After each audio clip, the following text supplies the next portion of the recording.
നമസ്കാരം. ന്യൂസ് കേരള പ്രധാന വാർത്തകളുമായി CK നാസർ കാഞ്ഞങ്ങാട്. ഡൽഹിയിലെ സിവിൽ സർവീസ് പരിശീലന കേന്ദ്രത്തിന്റെ ബേസ്മെന്റിൽ വെള്ളം കയറി 3 വിദ്യാർത്ഥികൾക്ക് ദാരുണാന്ത്യം. ഡൽഹിയിലെ രാജനേന്ദ്ര നഗറിലുള്ള റാവോസ് UPSC പരിശീലന കേന്ദ്രത്തിലാണ് സംഭവം. 2 പെൺകുട്ടികളും 1 ആൺകുട്ടിയുമാണ് മരിച്ചത്. ഇന്നലെ വൈകിട്ട് 7 മണിയോടെയാണ് സംഭവം. 3 നില കെട്ടിടത്തിന്റെ ബേസ്മെന്റിലാണ് വെള്ളം കയറിയത്. കനത്ത മഴയെ തുടർന്ന് ഓടയിലും റോഡിലുമുണ്ടായ വെള്ളം ബേസ്മെന്റിലേക്ക് കുത്തിയൊഴുകുകയായിരുന്നു. ബേസ്മെന്റ് മുഴുവനായി തന്നെ വെള്ളത്തിൽ മുങ്ങി. ജമ്മു കാശ്മീരിലെ കുപ്വാരയിൽ നടന്ന ഏറ്റുമുട്ടലിൽ വീണ്ടും സൈനികന് വീരമൃത്യു.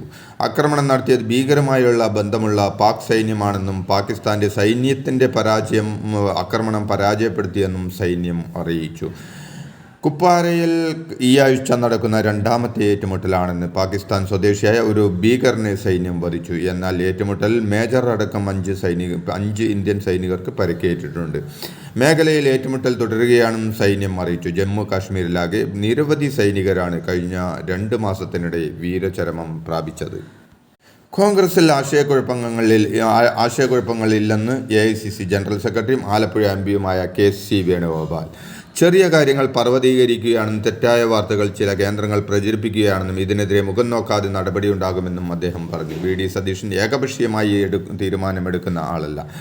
സുധാകരനും VD സതീശനും പാർട്ടിക്ക് ഒരുപാട് സംഭാവനകൾ നൽകിയ ആളുകളുമാണ്. ഒരുമിച്ചാണ് ഇരുവരും തീരുമാനങ്ങൾ എടുക്കുന്നത്. തദ്ദേശ തെരഞ്ഞെടുപ്പിനെ കോൺഗ്രസ് നേതൃത്വം ഒരുമിച്ച് തന്നെ നേരിടും. അക്കാര്യത്തിൽ ആശയക്കുഴപ്പമില്ലെന്നും KC വേണുഗോപാൽ വ്യക്തമാക്കി.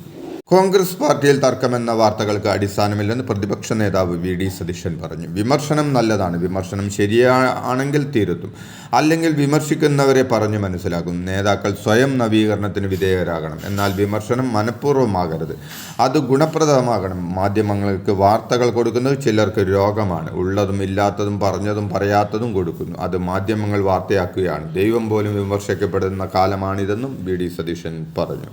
CPM മാതൃകയിൽ എറണാകുളം ജില്ലയിലെ MLAമാരും MPമാരും അവർക്ക് ലഭിക്കുന്ന ഓണറ്റേറിയത്തിൻ്റെ ഒരു വിഹിതം പാർട്ടിക്ക് നൽകണമെന്ന് എറണാകുളം DCC പ്രസിഡന്റ് മുഹമ്മദ് ഷിയാസ് പറഞ്ഞു. CPM ജനപ്രതിനിധികൾ കൃത്യമായി ലെവി നൽകാറുണ്ടെന്ന കാര്യവും അദ്ദേഹം ഓർമ്മിപ്പിച്ചു. അന്തരിച്ച കോൺഗ്രസ് നേതാവ് ജോർജ് ഈഡന്റെ അനുസ്മരണ ചടങ്ങിൽ സംസാരിക്കുകയായിരുന്നു അദ്ദേഹം.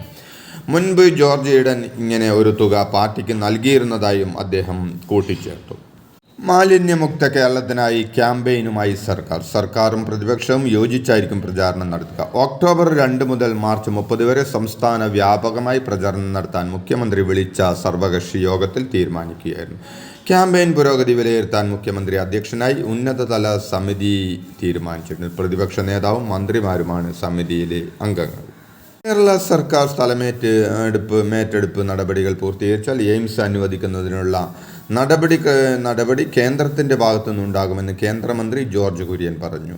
കേരളത്തിന് എയിംസ് അനുവദിക്കുന്ന കാര്യത്തിൽ ഒരു ആശയക്കുഴപ്പവുമില്ലെന്നും സ്ഥലമേറ്റെടുത്ത് കൈമാറിയ സംസ്ഥാനങ്ങൾക്ക് പ്രത്യേക നോട്ടിഫിക്കേഷനിലൂടെയാണ് നേരത്തെ എയിംസ് അനുവദിച്ചതെന്നും ജോർജ് കുര്യൻ വ്യക്തമാക്കി. ഷിരൂരിലെ മണ്ണിടിച്ചിൽ കാണാതായ അർജുന് വേണ്ടിയുള്ള രക്ഷാപ്രവർത്തനം തുടർന്ന് മൽപേയ് സംഘം. ജീവൻ പണപ്പെടുത്തിയുള്ള നിർണായക രക്ഷാപ്രവർത്തനത്തിനാണ് ഷിരൂർ ഇന്നലെ സാക്ഷ്യം വഹിച്ചത്. ഗംഗാവാലി പുഴയിലെ ഇന്നലത്തെ തെരച്ചിൽ അതീവ ദുഷ്കരമായിരുന്നു. മത്സ്യത്തൊഴിലാളിയായ ഈശ്വർ പൈ നദിയുടെ ആഴങ്ങളിൽ ഡ്രൈവ് ചെയ്തിട്ടും കാര്യമുണ്ടായില്ല. മരക്കഷ്ണവും ചളിയും പാറയും മാത്രമാണ് ഇന്നലത്തെ പരിശോധനയിൽ കണ്ടെത്തിയത്. ഒരു തവണ ബന്ധിപ്പിച്ചിരുന്ന കയർ പൊട്ടി ഒഴുക്കിൽപ്പെട്ട ഈശ്വറിനെ നാവികസേനയാണ് രക്ഷപ്പെടുത്തിയത്. അതേസമയം അർജുനുമായുള്ള തെരച്ചിൽ ഇന്നും തുടരുമെന്ന് കാർവാർ MLA കൃഷ്ണ സെയിൻ പറഞ്ഞു. അർജുനായുള്ള തെരച്ചിൽ തുടരുന്നത് സംബന്ധിച്ച് ഇന്ന് നിർണായക തീരുമാനത്തിന് സാധ്യത. ഗംഗാവാലി പുഴയിൽ കൂടുതൽ പോയിന്റുകളിൽ മത്സ്യത്തൊഴിലാളിയായ ഈശ്വർ മാൽപേയും സംഘവും ഇന്നിൽ തെരച്ചിൽ നടത്തും. എന്നാൽ ഏറെ സമഗ്രമായ ദൗത്യത്തിൽ ഫലം കണ്ടില്ല. എങ്ങനെ മുന്നോട്ട് പോകും എന്ന കാര്യത്തിൽ പ്രധാനപ്പെട്ട തീരുമാനം ഇന്നുണ്ടാകും. ദൗത്യത്തിൻ്റെ പുരോഗതിയിൽ ജില്ലാ കളക്ടർ ഇന്ന് സർക്കാരിന് റിപ്പോർട്ട് നൽകും.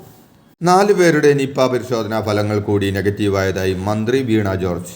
പുതുതായി 7 പേരാണ് അഡ്മിറ്റായത്. ആകെ 8 പേരാണ് ചികിത്സയിലുള്ളതെന്നും മന്ത്രി വാർത്താക്കുറിപ്പിൽ അറിയിച്ചു. 472 പേരാണ് നിലവിൽ സമ്പർക്ക പട്ടികയിലുള്ളത്. അതിൽ 220 പേരാണ് ഹൈറിസ്ക് വിഭാഗത്തിലുള്ളത്. ഇതുവരെ ആകെ 836 പേർക്ക് മാനസിക ആരോഗ്യ സേവനങ്ങൾ നൽകിയിട്ടുണ്ടെന്നും മന്ത്രി പറഞ്ഞു. അമീബിക് മസ്തിഷ്ക ജ്വരം ബാധിച്ചു കോഴിക്കോട് സ്വകാര്യ ആശുപത്രിയിൽ ചികിത്സയിലുള്ള 3.5 വയസ്സുകാരൻ്റെ ആരോഗ്യനില ഗുരുതരമായി തുടരുന്നു. വെന്റിലേറ്ററിൽ കഴിയുന്ന കുട്ടി മരുന്നുകളോട് പ്രതികരിക്കുന്നുണ്ട്, പക്ഷേ ആരോഗ്യത്തിൽ പുരോഗതിയില്ലെന്ന് ഡോക്ടർമാർ പറഞ്ഞു. അമീബിക് മസ്തിഷ്ക ജ്വരത്തിൻ്റെ ലക്ഷണങ്ങളോടെ ഇതേ ആശുപത്രിയിൽ തുടരുന്ന കോഴിക്കോട് സ്വദേശിയായ 4 വയസ്സുകാരൻ്റെ ആരോഗ്യനിലയിൽ പുരോഗതിയുണ്ട്. മധ്യ കേരളത്തിലും വടക്കൻ കേരളത്തിലും അടുത്ത 4 ദിവസം ശക്തമായ മഴയ്ക്ക് സാധ്യത. ഇന്ന് വടക്കൻ കേരളത്തിൽ അതിശക്തമായ മഴയ്ക്ക് സാധ്യതയുണ്ട്. ഗുജറാത്ത് തീരം മുതൽ വടക്കൻ കേരള തീരം വരെ ന്യൂനമർദ്ദപാത്തി സ്ഥിതി ചെയ്യുന്നുണ്ട്. ഉയർന്ന തിരമാലക്കും കടലാക്രമണത്തിനും സാധ്യതയുള്ളതിനാൽ കർണാടക തീരത്ത് മത്സ്യബന്ധനത്തിന് വിലക്കേർപ്പെടുത്തി. CPI നേതാവ് കെ ശിവരാമനെ LDF ഇടുക്കി ജില്ലാ കൺവീനർ സ്ഥാനത്ത് നിന്നും നീക്കി. മുന്നണി മര്യാദകൾ ലംഘിച്ച് സമൂഹ മാധ്യമങ്ങളിൽ അഭിപ്രായ പ്രകടനങ്ങൾ നടത്തുന്നുവെന്ന വിമർശനം LDFിൽ നിന്ന് തന്നെ ഉയർന്ന പശ്ചാത്തലത്തിലാണ് കെ ശിവരാമനെതിരെയുള്ള നീക്കം. ശിവരാമന് പകരം ജില്ലാ സെക്രട്ടറി സലീം കുമാറിനായിരിക്കും LDF ജില്ലാ കൺവീനറുടെ ചുമതല. തദ്ദേശ സ്വയംഭരണ സ്ഥാപനങ്ങളുടെ പദ്ധതി രൂപീകരണത്തിൽ മാലിന്യ സംസ്കരണ പദ്ധതികളുണ്ടെന്ന് ജില്ലാ ആസൂത്രണ സമിതികൾ ഉറപ്പാക്കണമെന്ന് തദ്ദേശ സ്വയംഭരണ വകുപ്പ് അഡീഷണൽ ചീഫ് സെക്രട്ടറി ശാരദാ മുരളീധരൻ്റെ പ്രത്യേക നിർദ്ദേശം. ഇക്കാര്യത്തിൽ ജില്ലാ കളക്ടർമാർ പ്രത്യേക ശ്രദ്ധ നൽകണമെന്ന് അവർ നിർദ്ദേശിച്ചു. CPM നേതൃത്വത്തിനെതിരെ തുറന്നടിച്ച് CPM മുൻ സംസ്ഥാന കമ്മിറ്റി അംഗം CKP പത്മനാഭൻ. തന്നെ പാർട്ടിയിൽ കരുതിക്കൂട്ടി പാർട്ടിയിൽ നിന്ന് പുറത്താക്കിയ ആളുകളാണ് CPMനെ ഇന്നത്തെ അവസ്ഥയിലെത്തിച്ചതെന്നും പാർട്ടിയിലെ വിഭാഗീയത അധികാരത്തെ ചൊല്ലിയാണെന്നും അതിൻ്റെ ഇരയാണ് താനെന്നും CKP തുറന്നടിച്ചു. ജനങ്ങൾ വെറുക്കുന്ന രീതിയിൽ പാർട്ടി എത്തിയതിൽ പരിശോധന വേണമെന്നും താഴെത്തട്ടിൽ അല്ല മുകളിൽ തന്നെ തിരുത്താൻ വേണമെന്നും CKP കൂട്ടിച്ചേർത്തു. ഇനി എത്ര കാലം ജീവിക്കുമെന്നറിയില്ല, സത്യം ജനങ്ങൾ അറിയണമെന്ന് പറഞ്ഞതാണ് CKP പത്മനാഭൻ്റെ തുറന്നു പറച്ചിൽ. സംസ്ഥാനത്തെ എല്ലാ മെഡിക്കൽ കോളേജ് ക്യാമ്പസുകളിലും സുരക്ഷിത ആശുപത്രി സുരക്ഷിത ക്യാമ്പസ് ഇനിഷ്യേറ്റീവ് ആരംഭിച്ചതായി മന്ത്രി വീണ ജോർജ് അറിയിച്ചു. മെഡിക്കൽ വിദ്യാഭ്യാസ വകുപ്പിന് കീഴിലുള്ള എല്ലാ സ്ഥാപനങ്ങളെയും ഉൾപ്പെടുത്തിയാണ് ഇത് നടപ്പിലാക്കുന്നത്. അതാത് സ്ഥലങ്ങളിലെ ഇലക്ട്രിക്കൽ AEമാരുടെ നേതൃത്വത്തിൽ ലിഫ്റ്റുകൾ, മറ്റു ഉപകരണങ്ങൾ എന്നിവയുടെ സുരക്ഷ ഉറപ്പുവരുത്തി വരുന്നതായും മന്ത്രി പറഞ്ഞു. ഇതോടെ ഇന്നത്തെ പ്രധാന വാർത്തകൾ സമാപിച്ചു. നന്ദി, നമസ്കാരം.